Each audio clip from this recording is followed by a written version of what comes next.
Try ಮಾಡಿ ಆಚಿ chicken masala. ಆಚಿ chicken masala. ಮಹಿಳೆಯರ ರಕ್ಷಣೆಗಾಗಿ ಅಕ್ಕಪಡೆ ಉದ್ಘಾಟನೆ. ಬೆಳಗಾವಿಯ ಚೆನ್ನವ ವೃತ್ತದಲ್ಲಿ ಅದ್ದೂರಿ ಚಾಲನೆ ಕೊಡಲಾಗಿದೆ. ಅಕ್ಕಪಡೆಗೆ ಮಹಿಳಾ ಮತ್ತು ಮಕ್ಕಳ ಕಲ್ಯಾಣ ಇಲಾಖೆ ಸಚಿವೆ ಲಕ್ಷ್ಮೀ ಹೆಬ್ಬಾಳ್ಕರ್ ಚಾಲನೆ ಕೊಟ್ಟಿದ್ದಾರೆ. ಮಕ್ಕಳು ಮಹಿಳೆಯರ ರಕ್ಷಣೆಗೆ ಅಕ್ಕಪಡೆ ಸಜ್ಜಾಗಿದೆ. ಗೃಹ ಇಲಾಖೆ, ಮಹಿಳಾ ಕಲ್ಯಾಣ ಇಲಾಖೆ ಸಾರಥ್ಯ ಇರುತ್ತೆ. ದಿನ 24 ಗಂಟೆ ಇದು ಸೇವೆ ಕೊಡುತ್ತೆ. ಗಂಡು ಮಕ್ಕಳಿಗೂ ಕೂಡ ಅಕ್ಕಪಡೆಯಿಂದ ರಕ್ಷಣೆ ಇರುತ್ತೆ.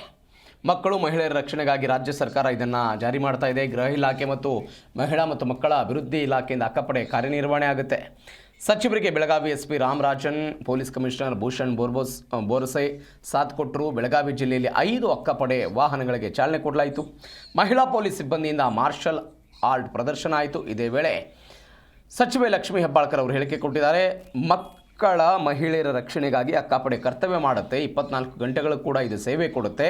ನಮ್ಮ ಇಲಾಖೆಯ ನಿರ್ಭಯ ಅನುದಾನದಲ್ಲಿ ಯೋಜನೆಯನ್ನು ತಂದಿದ್ದೀವಿ. ಹೆಣ್ಣು ಮಕ್ಕಳ ಜೊತೆಗೆ ಗಂಡು ಮಕ್ಕಳಿಗೂ ಕೂಡ ಅಕ್ಕಪಡೆಯಿಂದ ರಕ್ಷಣೆ ಸಿಗುತ್ತೆ. ಸ್ವಯಂ CM ಅವರೇ ಅಕ್ಕಪಡೆ ರಾಜ್ಯಾದ್ಯಂತ ವಿಸ್ತರಣೆ ಮಾಡಿದ್ದಾರೆ. ಈ ಬಜೆಟ್ನಲ್ಲಿ ಹೆಚ್ಚಿನ ಅನುದಾನ ಅಕ್ಕಪಡೆಗೆ ಸಿಗುತ್ತೆ ಅಂತ ಸಚಿವರ ಹೇಳಿಕೆ.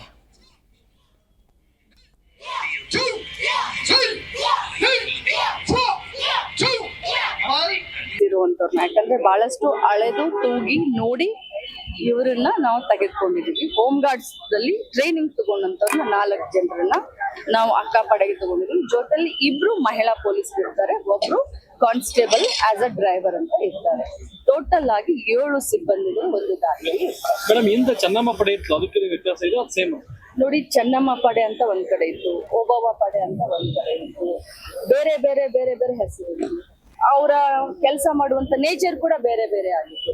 ಈಗ ನಿರ್ದಿಷ್ಟವಾಗಿ ಇವ್ರಿಗೆ ಏನು ಕೆಲಸ ಅನ್ನೋದನ್ನ ನಾವು ಒಂದು ಇದರಲ್ಲಿ ತೆಗೆದುಕೊಂಡು ಬಂದಿದ್ದೇವೆ. ಸಾರ್ವಜನಿಕ ಸ್ಥಳಗಳಲ್ಲಿ ಪೊಲೀಸ್ ಸ್ಟೇಷನ್, ರೈಲ್ವೆ ಸ್ಟೇಷನ್ ಇರಬಹುದು, ಬಸ್ ಸ್ಟಾಪ್ ಇರಬಹುದು, ಕಾಲೇಜ್ ಇರಬಹುದು, ಮಹಿಳಾ ಕಾಲೇಜ್ ಇರ್ಬೋದು, ಮಹಿಳಾ ಹಾಸ್ಟೆಲ್ಗಳಿರ್ಬೋದು, ಎಲ್ಲ ಸ್ಕೂಲ್, ಪ್ರೈಮರಿ ಸ್ಕೂಲ್ ಇರ್ಬೋದು, ಹೈಸ್ಕೂಲ್ಗಳಿರಬಹುದು, ಪ್ರತಿ ಮಾಲ್ಗಳಿರಬಹುದು, ಸಿನಿಮಾ ಥಿಯೇಟರ್ ಹತ್ರ ಇರಬಹುದು.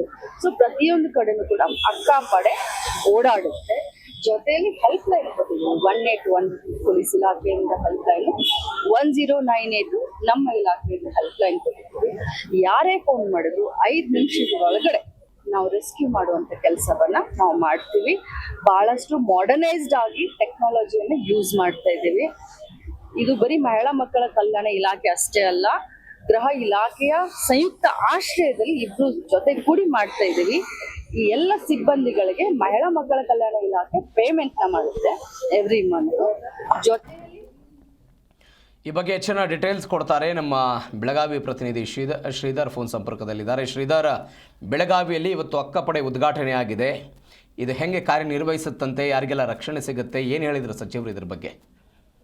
ಪ್ರವೀಣ್, ಏನಂತಂದ್ರೆ ಇವತ್ತು ಏನೋ ಬೆಳಗಾವಿ ಜಿಲ್ಲೆಯ ಬೆಳಗಾವಿಯಲ್ಲಿ ಏನಂತಂದ್ರೆ ಈಗಾಗಲೇ ಏನೋ ಮಹಿಳೆಯರಿಗೆ ಕೂಡ ನಾವು ದಿನನಿತ್ಯ ಏನಂತಂದ್ರೆ ಟಿವಿಯಲ್ಲಿ ಕೂಡ ಗಮನಿಸ್ತಿರ್ಬೋದು. ಅದ್ರ ಜೊತೆಗೆ ಏನಂತಂದ್ರೆ ಇವತ್ತು ಯಾವುದೇ ರೀತಿಯಾಗಿ ಮಹಿಳೆಯರಿಗೆ ಏನಂತಂದ್ರೆ ಯಾವುದೇ ರೀತಿ ತೊಂದರೆ ಆಗಬಾರ್ದು ಅಂತ ಹೇಳಿ ಇವತ್ತು ಬೆಳಗಾವಿಯಲ್ಲಿ ಚೆನ್ನಮ್ಮ ವೃತ್ತದ ಅಲ್ಲಿ ಏನು ಚೆನ್ನಮ್ಮ ವೃತ್ತದ ಸಂದರ್ಭದಲ್ಲಿ ಅಲ್ಲೇ ಆ ಚೆನ್ನಮ್ಮ ವೃತ್ತ ಸಂದರ್ಭ ಜೊತೆಗೆ ಮತ್ತು ಅಲ್ಲಿಯ ಸಮೀಪದಲ್ಲಿ ಏನಂತಂದ್ರೆ ಗೃಹ ಇಲಾಖೆ ಕಡೆಯಿಂದ ಏನೋ ಮಹಿಳೆಯರಿಗೆ ಕರಾಟೆ ಆಗಿರೋ ಮತ್ತೆ ಜೊತೆಗೆ ಇನ್ನಿತರ ಅವರಿಗೆ ಏನಂತಂದ್ರೆ ಅವರಿಗೆ ಯೋಜನೆ ಅಂತಂದ್ರೆ ಅವರ ಸ್ವರಕ್ಷಣೆಗಾಗಿ ಅವರಿಗೆ ಏನಂತಂದ್ರೆ ತರಬೇತಿಯನ್ನ ಕೊಡ್ತಿರ್ತಕ್ಕಂಥ ಅಂತ ಹೇಳ್ಬೋದು. ಜೊತೆಗೆ ಇವತ್ತು ಏನಂತಂದ್ರೆ ಸಾಕಷ್ಟು ಪ್ರಮಾಣದಲ್ಲಿ ಮಹಿಳೆಯರಿಗೆ ಏನಂತಂದ್ರೆ ಅಲ್ಲಿ ಏನಂತಂದ್ರೆ ಪ್ರಕರಣಗಳು ಕೂಡ ನಡೀತಾ ಇದೆ. ಏನೋ ರೇಪ್ ಆಗಿರ್ಬೋದು, ಮತ್ತೆ ಇನ್ನೂ ಜೊತೆಗೆ ಏನು ಅಲ್ಲಿ ಪುಂಡು ಪುಗ್ರಿ ಅವರಿಂದ ಮಹಿಳೆಯರಿಗೆ ರಕ್ಷಣೆ ಇಲ್ಲ ಅಂತ ಹೇಳ್ಬೋದು.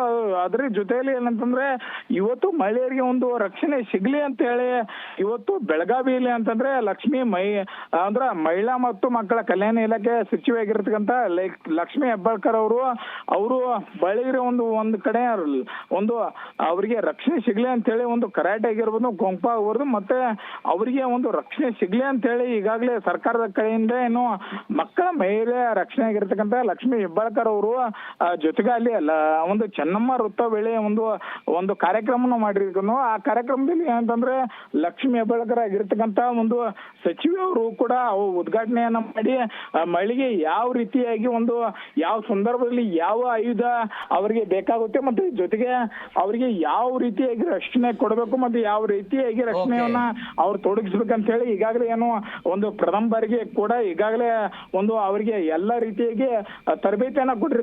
ಅದ್ರ ಜೊತೆಗೆ ಏನಂತಂದ್ರೆ ಸರ್ಕಾರದ ನಿಯಮಾನುಸಾರವಾಗಿ ಅವರಿಗೆ ಯಾವುದೇ ರೀತಿಯಾಗಿ ಒಂದು ಯಾರು ಆದ್ರೂ ಪ್ರಕರಣವನ್ನ ದಾಖಲು ಮಾಡಬೇಕಾದ್ರೆ ಅವರ ಮೇಲೆ ಒಂದು ಯಾವುದೇ ರೀತಿಯಾಗಿ ಒಂದು ಯಾವುದೋ ದೌರ್ಜನ್ಯ ಎಸಗಬೇಕಾದ್ರೆ ಅವರು ಮುಲ್ಲಾಲೋಚನೆ ಯಾವ್ದಂತಂದ್ರೆ ಇವರು ಮಹಿಳೆಯರನ್ನ ಮುಟ್ಟಬೇಕಾದ್ರೆ ಅವರಿಗೆ ಯಾವ ಥ್ಯಾಂಕ್ ಯು ನಿಮ್ಮೆಲ್ಲ ಡೀಟೇಲ್ಸ್ಗೆ ಥ್ಯಾಂಕ್ ಯು ಶ್ರೀಧರ್.